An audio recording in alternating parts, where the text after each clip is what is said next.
السلام علیکم ورحمۃ اللہ وبرکاتہ۔ بسم اللہ الرحمن الرحیم، الحمد للہ رب العالمین والصلاة والسلام علی رسولہ الامین، اما بعد۔ اعوذ باللہ من الشیطان الرجیم، بسم اللہ الرحمن الرحیم۔ الف لام را، کتاب احکمت آیاتہ ثم فصلت من لدن حکیم خبیر۔ سورہ ہود جو کہ 12ویں پارے سے پہلے جو ہے شروع ہوتا ہے، ایک صفحہ پہلے جو ہے یہ سورت شروع ہوتی ہے۔ 12ویں پارے میں سورہ ہود مکمل ہوتی ہے، اس کے بعد سورہ یوسف کی شروعات ہوتی ہے۔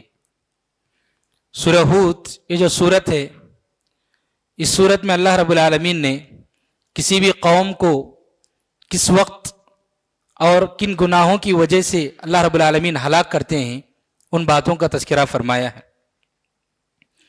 اس سورت کے انداز میں ہولناکیاں اور اللہ کی جو ہے غضبناکیاں جو ہے اس سورت میں ہمیں ملتی ہیں۔ اس سورت کی تاثیر نے نبی کریم صلی اللہ علیہ وسلم کو بوڑھا بنا دیا تھا۔ حضرت ابو بکر صدیق رضی اللہ تعالیٰ عنہ نے نبی کریم صلی اللہ علیہ وسلم سے پوچھا کہ اللہ کے رسول، آپ دن بدن کمزور ہوتے جا رہے ہیں اور آپ بڑی تیزی سے جو بوڑھے ہوتے جا رہے ہیں، کیا بات ہے اللہ کے رسول؟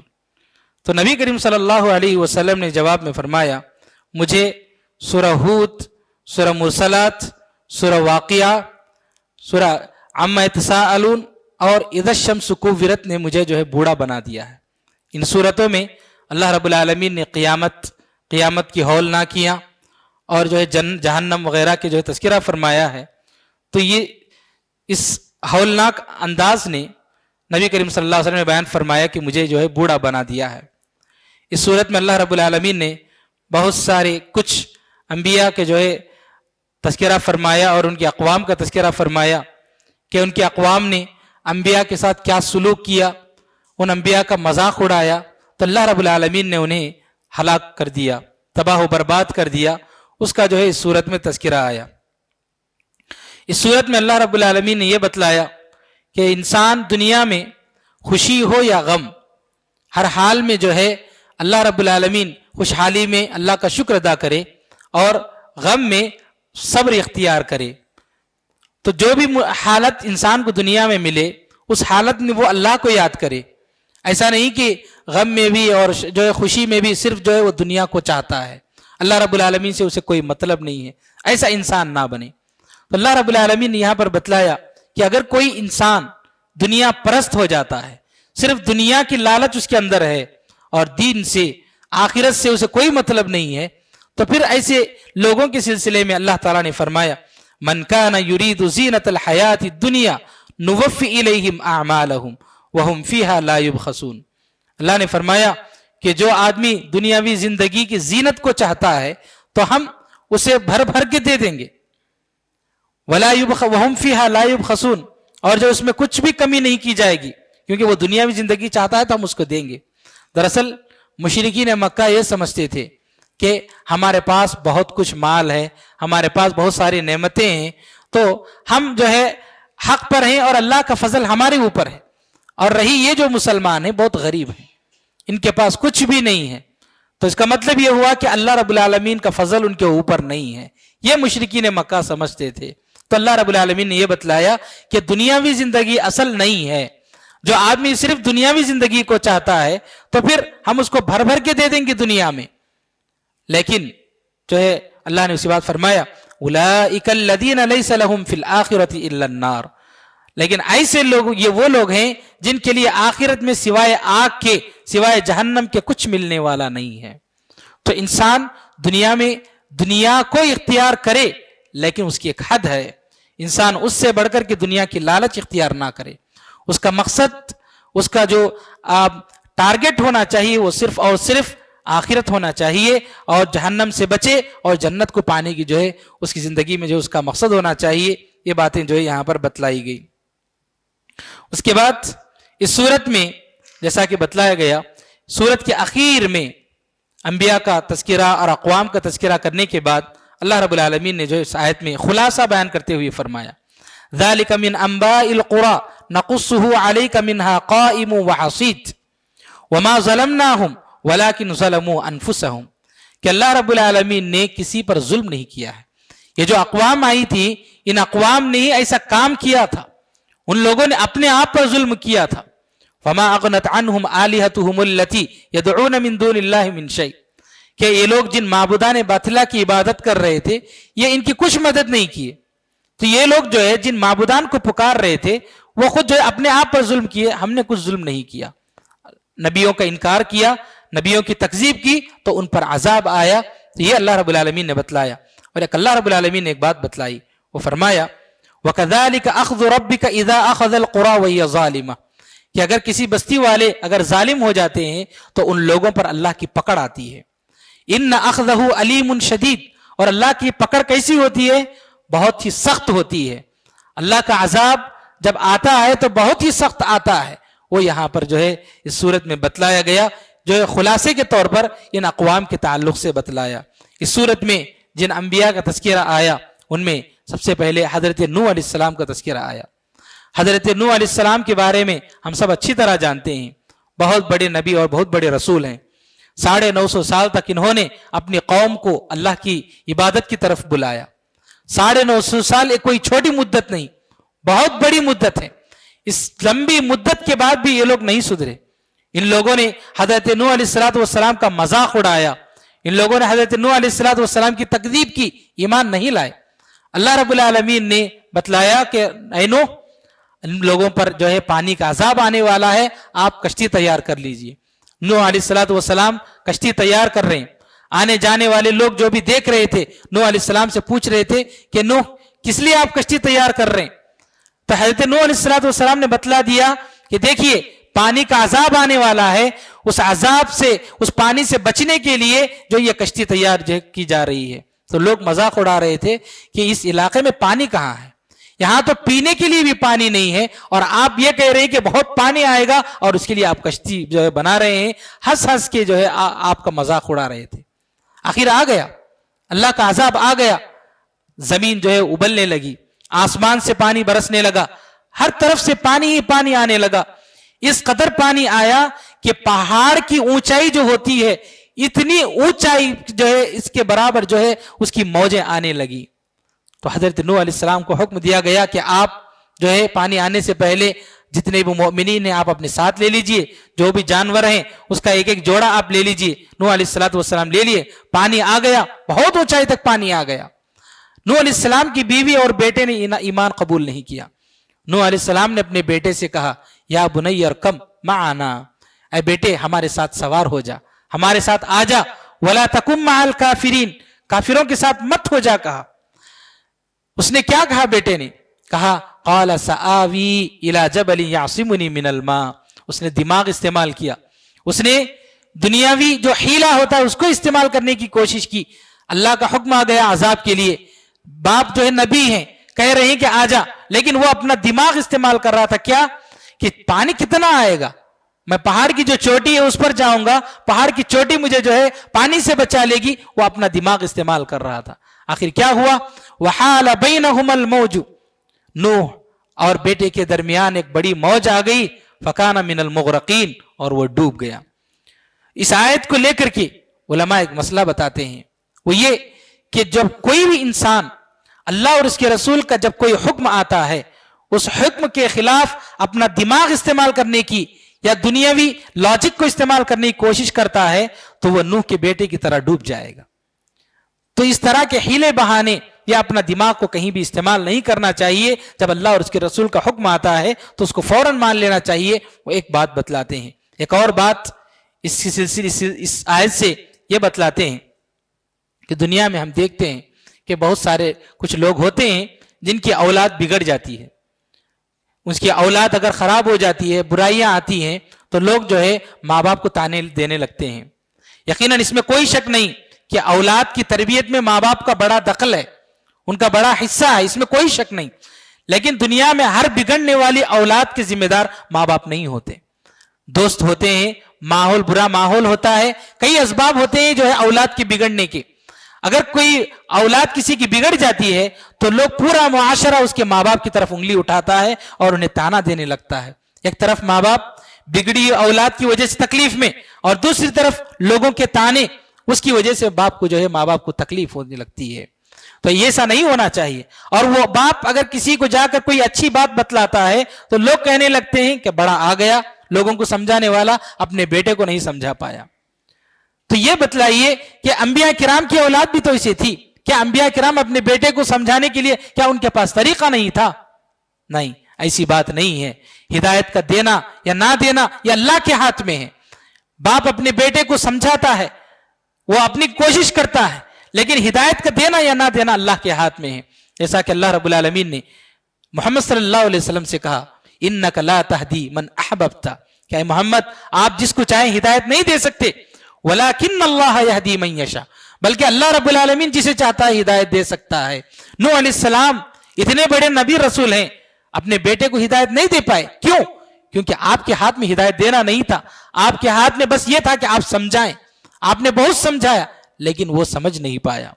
تو دنیا میں کسی باپ کو اس طرح کا تانا دینا اور جو اس کو برا بھلا کہنا، اس سے ہمیں بچنے کی ضرورت ہے، ورنہ اس انسان کی بد دعا بھی لگ سکتی ہے، کیونکہ وہ پہلے سے جو ہے ایک جلا ہوا باپ ہے، پریشان باپ ہے. ایسے انسان کو ہم زبان سے تکلیف دیتے ہیں، تانا کرتے ہیں، تو پھر ایسی صورت میں جو اس کو اور تکلیف ہوتی ہے، اس سے بچنا چاہیے. نوح علیہ السلام کے علاوہ ہم دیکھتے ہیں ابراہیم علیہ السلام، اتنے بڑے رسول، ہم جانتے ہیں اپنے باپ کو انہوں نے بھی سمجھایا. کتنا سمجھایا آزر کو، لیکن باپ نہیں سمجھے. اس میں ابراہیم علیہ السلام کا کیا قصور؟ اسی طرح ہم دیکھتے ہیں محمد صلی اللہ علیہ وسلم اپنے چچا ابو طالب کو کتنا سمجھائے. اتنی محبت کرتے تھے ابو طالب محمد صلی اللہ علیہ وسلم سے، اور محمد صلی اللہ علیہ وسلم اتنی محبت کرتے تھے. آخری مرحلے تک، موت سے پہلے تک محمد صلی اللہ علیہ وسلم نے سمجھایا کہ چچا جان آپ ایک مرتبہ لا الہ الا اللہ کلمہ پڑھ لیجئے، میں اللہ کے پاس آپ کی سفارش کروں گا. لیکن انہوں نے نہیں پڑھا، اللہ کی انہیں ہدایت نہیں دی، تو محمد صلی اللہ علیہ وسلم کے ہاتھ میں کچھ نہیں تھا. تو ہم یہ نہیں کہہ سکتے ہیں کہ انبیاء کرام کے سمجھانے کے انداز میں کچھ غلطی تھی نعوذ باللہ، یا سمجھانے نہیں آیا. تو اسی طرح دنیا میں کسی باپ کو تانا دینا یہ بالکل غلط بات ہے، اس سے جو ہے ہمیں بچنا ہے. اس کے بعد نوح علیہ السلام نے بیٹا ڈوب گیا. اس کے بعد نوح علیہ السلام نے اللہ رب العالمین سے دعا کی کہ اللہ میرا بیٹا ہے، من اہلی، میرا بیٹا میرے اہل سے ہے، میرے اپنے لوگوں میں سے، میرے گھر والوں میں سے ہے. وَإِنَّ وَعْدَكَ الْحَقُّ وَأَنْتَ أَحْكَمُ الْحَاكِمِينَ، اللہ تیرا وعدہ سچا ہے، تو بہترین فیصلہ کرنے والا ہے. تو اللہ نے فرمایا قال یا نوح انه ليس من اهلك، نوح یہ جو ہے تمہارے اہل میں سے نہیں ہے، تمہارے اپنے لوگوں میں سے نہیں ہے. انه عمل غیر صالح، کیونکہ اس کا عمل صحیح نہیں ہے. تجھے اللہ رب العالمین نے تنبیہ کی اور کہا کہ نو تم وہ بات نہ کرو جس کا علم تمہیں نہیں ہے. تو غرض یہ کہ نوح علیہ السلام کے اس واقعے سے بہت ساری باتیں ہمیں معلوم ہوتی ہیں، سمجھ کر جو ہے پڑھتے ہیں تو بہت ساری عبرت کی باتیں ہمیں معلوم ہوتی ہیں. اور اس کے بعد دیکھیے، اس کے بعد نوح علیہ السلام کے بعد جو نبی آئے، ہود علیہ السلام آئے. نوح علیہ السلام کی قوم کے بعد جو قوم آئی، وہ قوم جو ہے بہت طاقتور تھی اور ایک دوسرے پر ظلم کرتی تھی. تو ہود علیہ السلام کو اللہ رب العالمین نے بھیجا کہ اس قوم کو سمجھایا جائے، اور اس قوم کو اللہ رب العالمین نے بہت طاقت دی تھی. طاقت اس لیے دی تھی تاکہ وہ لوگوں کو ظلم سے روکیں، لیکن وہ لوگ خود ظالم بن گئے. تو اللہ رب العالمین نے ہود علیہ السلام کو بھیجا کہ جائیں سمجھائیں. ہود علیہ السلام نے سمجھایا، لیکن ان لوگوں نے بہت مذاق اڑایا.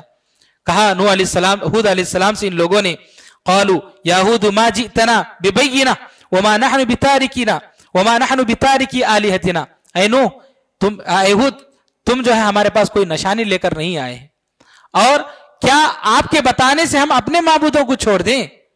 وما نحن لک بمؤمنین، ہم آپ پر ایمان لانے والے نہیں ہیں. بلکہ اس کے بعد کہا ان نقول الا اعتراک بعض آلہتنا بسوء، بلکہ ہم یہ کہتے ہیں کہ ہمارے معبودوں میں سے کسی معبود نے آپ پر شاپ کیا ہے، یعنی آپ پر جو کوئی آفت لا دی ہے، اس لیے آپ ایسے ہو گئے ہیں.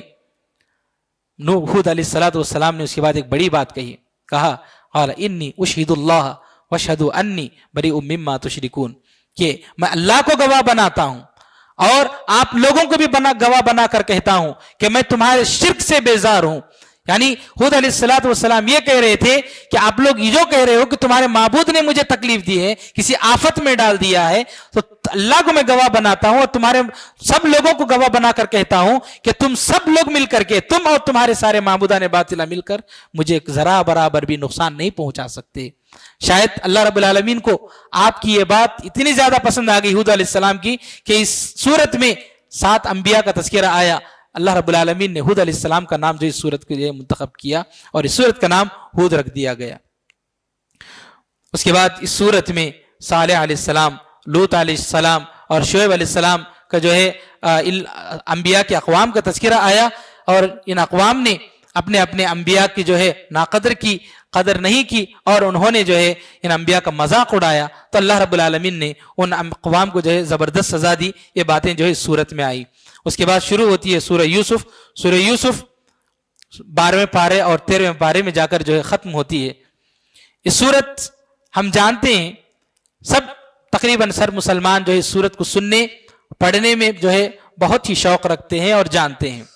یہ سورت جو نازل ہوئی، قرآن مجید میں جتنے بھی انبیاء کی صورتیں یا قصے جو بھی آئے، اس کے پیچھے ایک مقصد ہے، لوگوں کو عبرت دینا، اور ایک اور مقصد تھا نبی کریم صلی اللہ علیہ وسلم کو تسلی دینا۔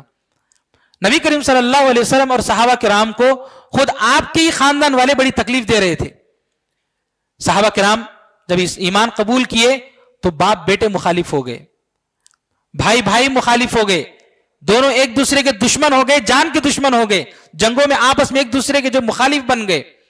تو نبی کریم صلی اللہ علیہ وسلم کے خود خاندان والے، قریش آپ کے خاندان والے تھے، خود آپ کے خاندان والے آپ کے دشمن ہو گئے، آپ کو ستانے لگے، آپ کا قتل کرنے کے لیے بھی تیار ہو گئے۔ تو یہ لوگ حسد کی وجہ سے نبی کریم صلی اللہ علیہ وسلم کو کچھ بھی کرنے کے لیے تیار ہو جاتے تھے۔ یہی اللہ رب العالمین نے یہ بتلانے کے لیے کہ حسد کی وجہ سے یہ لوگ کچھ بھی کر دیں گے، اللہ رب العالمین نے انہی ایام میں جو اس سورت کو نازل کیا۔ اس سورت میں یوسف علیہ السلام کے بھائیوں نے حسد کی وجہ سے یوسف علیہ السلام کے ساتھ جو معاملہ کیا، وہ سارا تذکرہ اس سورت میں آیا۔ یہ جو ہے محمد صلی اللہ علیہ وسلم کو تسلی دینے کے لیے کہ یہ لوگ حسد کی وجہ سے کتنے بھی دور جائیں، لیکن وہ ہوگا وہی جو اللہ رب العالمین چاہتے ہیں۔ اس میں آپ کو پریشان ہونے کی ضرورت نہیں ہے، یہ تسلی دینے کے لیے یہ جو ہے سورت یہاں پر نازل ہوئی۔ اس سورت میں ہم جانتے ہیں، مختصر طور پر میں جو اس سورت کا خلاصہ پیش کروں، 12 بھائی تھے یہ لوگ۔ حضرت یعقوب علیہ السلام کے 12 بیٹے تھے۔ یعقوب علیہ السلام نبی تھے اور نبوت کا سلسلہ ان کی جو ہے ذریت میں، نسل میں چل رہا تھا۔ 12 بیٹوں میں سے کسی کو ابھی تک نبوت نہیں ملی تھی، سب انتظار میں تھے کہ کس کو نبوت ملے گی۔ حضرت یوسف علیہ السلام نے خواب دیکھا، کہا انی رأیت 11 کوکبا والشمس والقمر رأیتهم لی ساجدین۔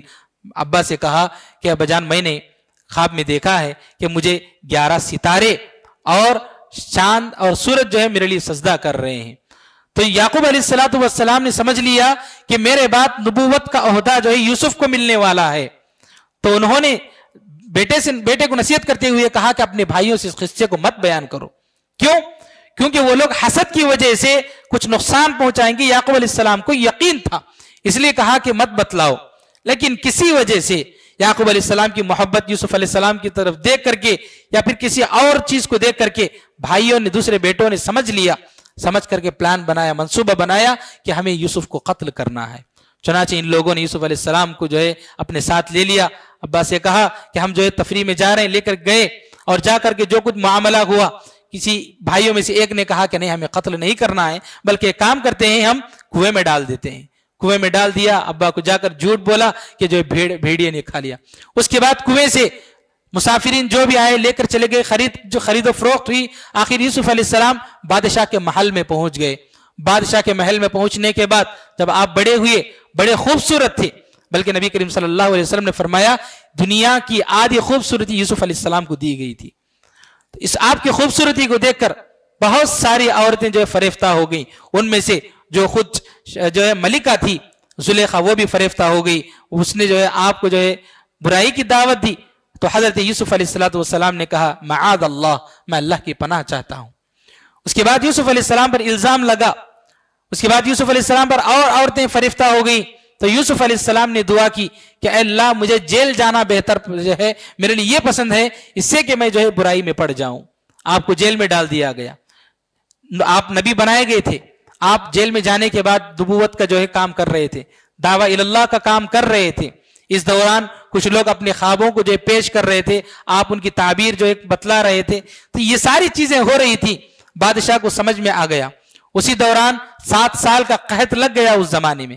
مصر اور مصر کے اطراف آزو بازو جو بھی علاقے تھے قحط سالی آ گئی. بادشاہ نے سمجھ لیا کہ جو ہے یوسف کو جو اس بات کا علم ہوگا، وہ کچھ کر سکتے ہیں. یوسف علیہ السلام کے سامنے انہوں نے، بادشاہ نے جو عہدہ پیش کیا کہ آپ کو جو بھی عہدہ چاہیے آپ لے لیں. یوسف علیہ السلام نے عہدہ لینے سے پہلے یہ کہا کہ مجھ پر جو الزام لگایا گیا ہے پہلے اس الزام کو جو ہے ختم کیا جائے. چنانچہ عورتوں کو بلایا گیا، جن عورتوں نے الزام لگایا ان سے پوچھا گیا تو عورتوں نے جو ہے اس بات کا اقرار کیا کہ ہم غلط تھی اور یوسف پاک تھے. اس اقرار کے بعد، اس صفائی کے بعد یوسف علیہ السلام نے عہدہ قبول کیا.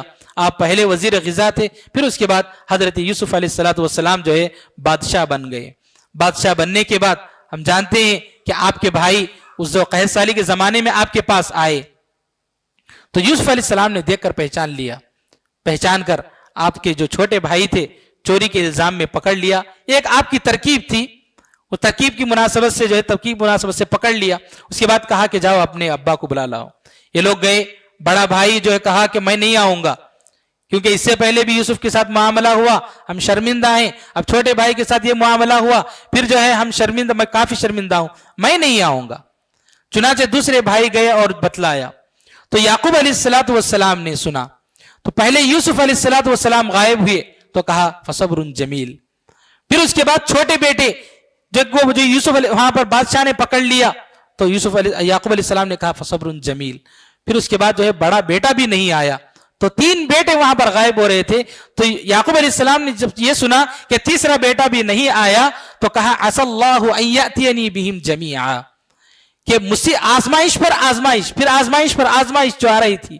تو یعقوب علیہ السلام نے جو ہے سمجھ لیا کہ اللہ رب العالمین ضرور جو ہے سارے لوگوں کو وہاں پر لائے گا. اس بات کی امید کے ساتھ کہا. اس کو جو ہے نور نبوت کہا جاتا ہے.